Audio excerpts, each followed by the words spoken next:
বর্তমান আর Fortune presents the great biryani cook off competition, একটা ইভেন্ট যেখানে গোটা বাংলার নানা জেলা থেকে উঠে এসেছে একটাই আবেগ, বিরিয়ানি।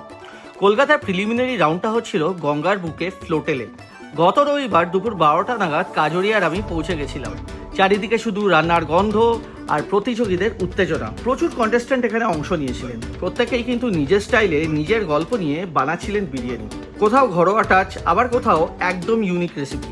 এখানে উপস্থিত ছিলেন বিভিন্ন ফুড ক্রিটিকরা, যারা টেস্ট করে বিচার করে রেটিং দিচ্ছিলেন কন্টেস্ট্যান্টদের। আমরাও সুযোগ পেয়েছিলাম কিছু একদম আলাদা ধাঁচের বিরিয়ানি ট্রাই করার। গঙ্গার হাওয়া, ভালো খাবার আর বিরিয়ানির প্রতি ভালোবাসা সব মিলিয়ে অভিজ্ঞতাটা ছিল সত্যিই অসাধারণ। বিরিয়ানি এনথুসিয়াস্ট হিসেবে আমরা পুরোটাই উপভোগ করেছিলাম। এই ইভেন্টের ডাইজেস্টিভ পার্টনার ছিল গ্যাসোফাস্ট আর স্পাইস পার্টনার ছিল রাকেশ মশালা। আর হ্যাঁ, the great biryani cook of কম্পিটিশনে গ্র্যান্ড ফিনালে কিন্তু অনুষ্ঠিত হবে 14ই ফেব্রুয়ারি নিকো পার্কের ওয়েস্ট সাইড প্যাভিলিয়নে। থাকছে জমাটি লাঞ্চ বুফে মাত্র 499 টাকায়।